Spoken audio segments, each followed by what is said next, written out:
अच्छा दोस्तों, Donald Trump ने वेनेजुएला इन्वेड कर लिया, मडूरो को पकड़ के, उसकी वाइफ को पकड़ के ले आया। आपको सारी स्टोरी पता है।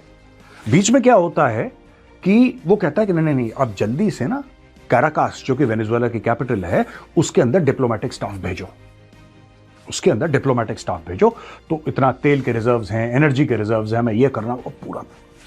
दूसरी तरफ से डोनाल्ड ट्रंप ये कहता है कि नहीं, जितने भी अमेरिकन हैं निकलो वहां से।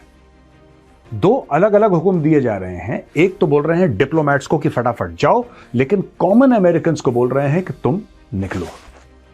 अब ऐसा हो क्यों रहा है वहां पे? दो तीन चीजें हैं दोस्तों बड़ी अहम, और किस तरीके से ट्रंप ने जिस चीज के लिए वेनेजुएला पे हमला करा था, यानी कि तेल, अब वो बात उल्टी पड़ गई, पूरी चाल उल्टी पड़ गई है। राइट दोस्तों, कैराकास में खास तौर से, वेनेजुएला की और जगह भी, लेकिन खास तौर से कैराकास जो उनकी कैपिटल है, एक ग्रुप सामने आया है जो कि रेसिस्ट कर रहा है, और उसका नाम है कलेक्टिवोज।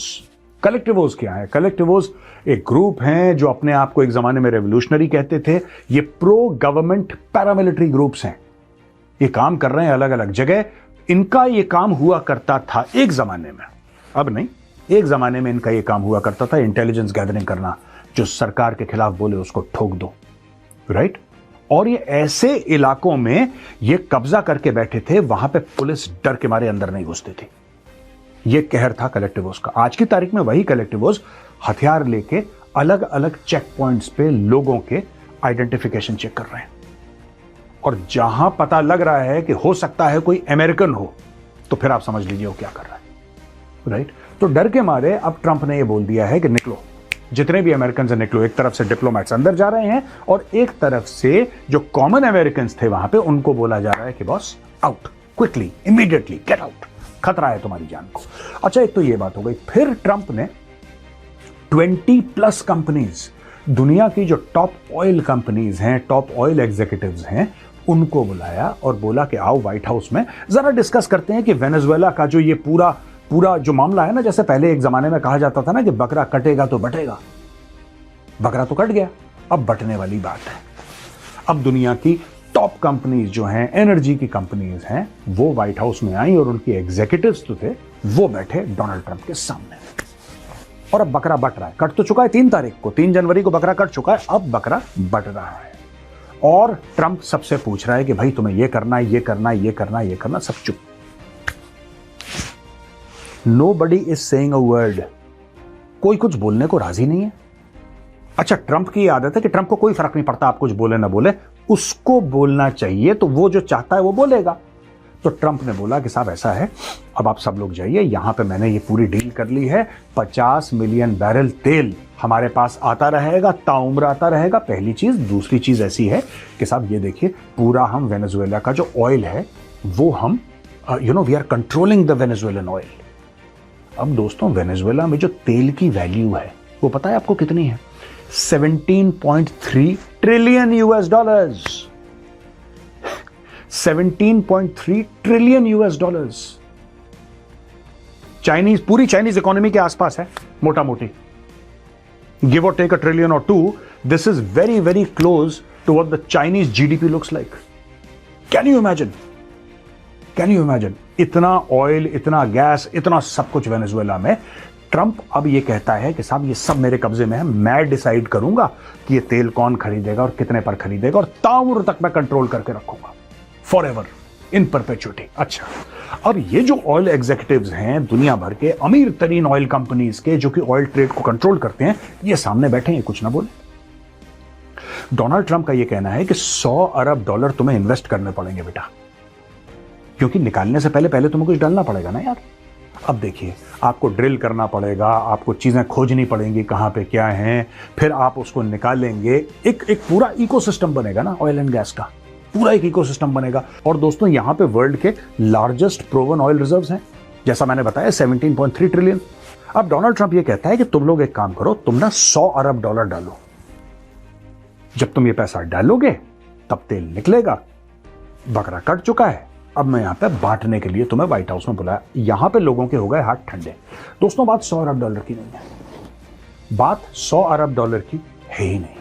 इसमें 2-3 इश्यूज हैं, फिर मैं आपको बताऊंगा किसने क्या बोला, पर बड़ा इंटरेस्टिंग है।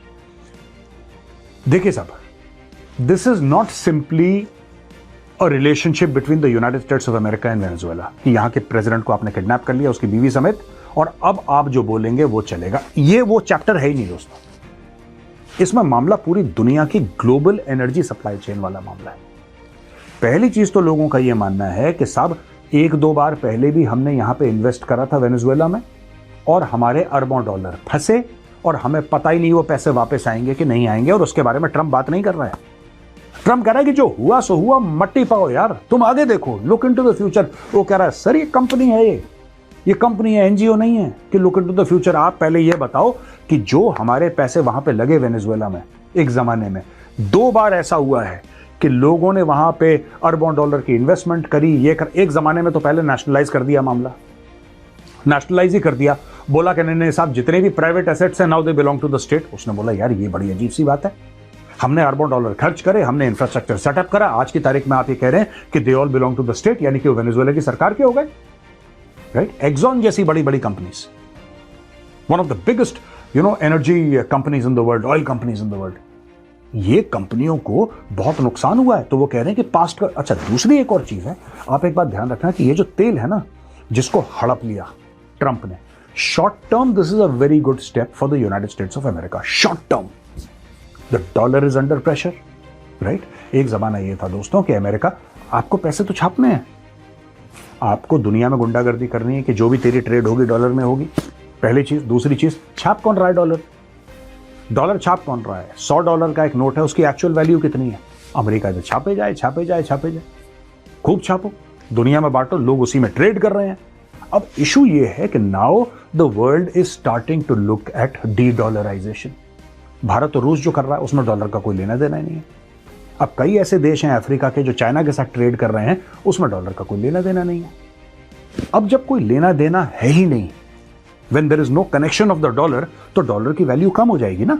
आपको और मुझे ट्रेड करना है, आप एक अलग देश के, मैं भारत का, आपको और मुझे ट्रेड करना है और हम कह रहे हैं डॉलर को मारो गोली। हम ये कह रहे हैं कि मुझे आपकी करेंसी मंजूर है, आप ये कह रहे हैं कि मुझे रुपया मंजूर है, कहानी खत्म हो गई। अच्छा, ये डॉलर के लिए बड़ी खतरनाक चीज है, अमेरिका के लिए बड़ी खतरनाक चीज है। और यहां पे चाइना एडवांस में पैसे दे चुका है वेनेजुएला को। चाइना का भी तेल रोक दिया इसने, चाइना का तेल इसने रोक दिया है। अब आप ये समझिए, चाइना कह रहा है भाई हम तो अरबों डॉलर दे चुके हैं, हमारा क्या? तो क्या शॉर्ट टर्म में चाइना को नुकसान है? बिल्कुल। लॉन्ग टर्म में ये तेल बेचना थोड़ा सा मुश्किल हो जाएगा। और मैं एक और चीज बताऊं आपको, जो डोनाल्ड ट्रंप ने बोला है कि 18 महीने के अंदर ये कर दूंगा, 12 महीने के अंदर ये कर दूंगा, कुछ नहीं होने वाला। कई साल लगेंगे। अगर ये ऑयल कंपनीज पैसा लगाती हैं, मैं तब की बात कर रहा हूं, और कुछ ऐसी ऑयल कंपनीज हैं जो लगाएंगी पैसा, इसमें कोई डाउट नहीं है। कुछ ऑयल कंपनीज हैं जो लगाएंगी, क्योंकि फिर ट्रंप ना उनको चाबियां भरेगा कि तू लगा पैसे, वरना मैं तेरे को नुकसान करूंगा। गुंडागर्दी करता है ट्रंप। ट्रंप उनको नुकसान करेगा, वो कंपनीज मजबूरन पैसा लगाएंगी वेनेजुएला में एक बार, फिर वो तेल निकालेंगी, फिर वो तेल बेचेंगी। और दोस्तों, इस पूरे सिस्टम में समय लगने वाला है। ये कल नहीं होगा। डोनाल्ड ट्रंप कह रहा है ना कल हो जाएगा, कल नहीं होगा। कई लोग ऐसे हैं जो एक्सपर्ट्स हैं, वो कह रहे हैं कि इसमें 1 दशक से ऊपर, यानी 10 साल से ज्यादा लग सकते हैं। मैं आपको दोस्तों एक स्टेटमेंट पढ़ के बताता हूं कि आपको पता लग जाएगा कि जो ऑयल एग्जीक्यूटिव्स हैं, ये जो तेल की बड़ी बड़ी कंपनियों के जो मालिक हैं, जो इनके सीईओज हैं, ये क्यों डरे हुए हैं। यहां पे देखिए साहब, Exxon Mobil CEO Darren Woods response, वो भी बैठा है व्हाइट हाउस में ना, ट्रंप के बगल में बैठा हुआ है। और एक्सॉन मोबिल एक जायंट है, ऑयल जायंट है। वो क्या कह रहा है? If we look at the legal and commercial constructs and framework in place today in Venezuela, it's uninvestable. Legal और कमर्शियल फ्रेमवर्क अगर आप देखो आज की तारीख में वेनेजुएला का, इट इज अनइन्वेस्टेबल। वहां पे आप इन्वेस्ट कर ही नहीं सकते। ये कहता है कि significant changes have to be made to those commercial frameworks and the legal system. We have had our assets seized twice. और ये कह रहा है कि आज की तारीख में एक्सॉन मोबिल को $12 अरब वेनेजुएला से चाहिए, जो पहले जब्त कर चुके हैं। उसका क्या होगा? आप एक्सॉन मोबिल, जो दुनिया की शायद टॉप 2 टॉप 3 बड़ी ऑयल कंपनियों में से एक है, आप उसको कह रहे हैं कि तू पैसा लगा अरबों डॉलर। वो कह रहा है भाई जो पुराने 12 थे, $12 अरब जो फंसे हुए, उसका क्या होगा? वो तो किताबों में दे स्टिल स्टैंडिंग, वो तो वहां पे खड़े हुए ना एज अ लॉस। आप उसका क्या करोगे? तो दोस्तों, ये जो आज की तारीख में ये पूरा का पूरा मामला अनइन्वेस्टेबल है।